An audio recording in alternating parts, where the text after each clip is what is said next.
Hey, it's Evan from Santa Cruz Subaru, and today we're going to show you some hidden features you may not even know that you have on your Subaru.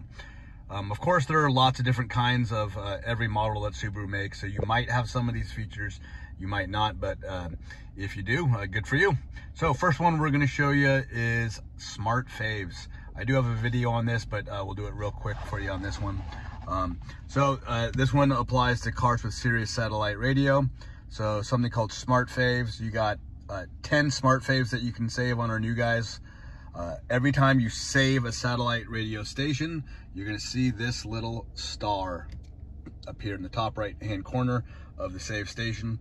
So we'll show you what it looks like. So I've already done a couple of here. I've already done 5 of them, but I'm going to save No Shoes Radio on channel 1, and I'm going to push and hold and wait for the beep, and you see now No Shoes Radio has appeared there with that little star.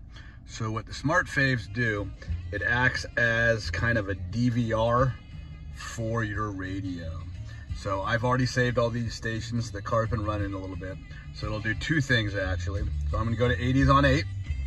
And I don't know if you guys can hear the volume here. Well, there's Tequila by the Gypsy King. So I'm gonna go to 80s on 8.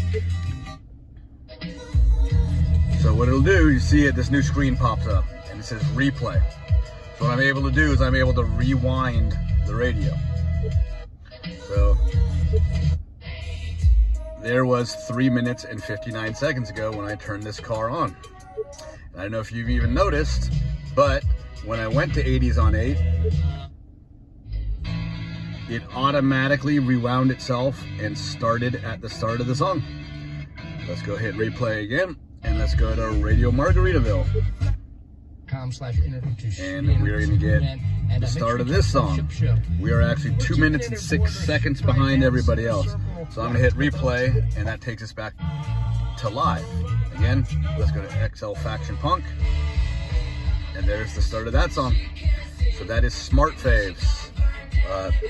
On the new cars, you actually get only 10 of these guys. On some of the older cars, you actually get up to 18. So it depends on the model of Subaru you have. So the next hidden feature is a feature that's been on Subarus for a really long time, but it's only been on Subarus specifically with this key and with memory seating. So very obvious, you know, you can set your memory seats to those buttons, but you can also set memory seating to the key that you use. This is my favorite way to set the memory seating. I also do the buttons on our car, but I like the key as well. So the way you do this, all you do is you adjust the seat to where you want. You're gonna push and hold the set button, and as you're pushing and holding the set button, you're gonna push and hold the Subaru logo on the key. So I'm gonna go ahead and do that, set, and I'm gonna push and hold the Subaru logo.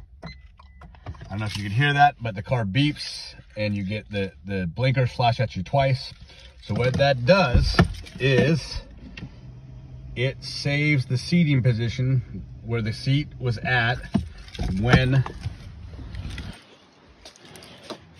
I hit those buttons, and it remembers it to the key. So I changed the seat, and now I'm going to open the door with the key, and as you can see, the seat is moving back to the position that I saved. So the next feature is also about cars with this key. It's been around for a really long time, and I talked to Subaru owners who are buying a new Subaru who have an old one.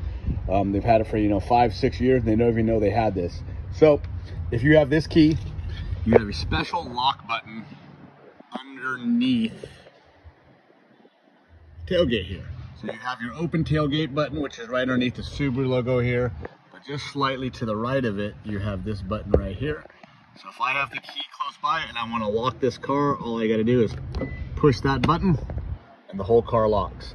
It also doubles as something called pin code access. So check out my other video if you want to learn how to set up your pin code access. All right, another hidden feature a lot of people know they have, and again, you might have this feature and you might not on your car. Just because you have auto headlights does not mean you have this next feature. It's called auto dimming high beams.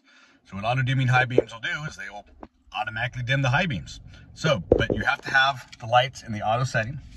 Of course, it'll be dark out. I've tricked the system and covered the light sensor to turn on my light so the car thinks it's nighttime. And just like normal, you're gonna take the light stock and you're gonna push away from you to activate the high beams. And then this guy in the bottom left is gonna show up with the A green, he looks like a light symbol. So that's auto dimming high beams. So what's happening is my car is looking in front of me for what the car sees. And as you guys can see, it's nice and bright outside right now. So the high beams are not on because the car senses that light. What this is really for is going around dark, windy roads. All of a sudden you come on a car going the other way. Your car will automatically dim the high beams so you don't have to do anything and blind that person. And then as soon as you pass them, they will automatically come back on. Again, you have to have it in auto, and you actually have to have this feature. And you know you have the feature if you see that little A right there.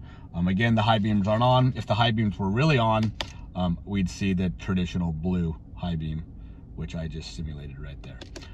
It's an awesome feature. You know, it can react quicker than you can react.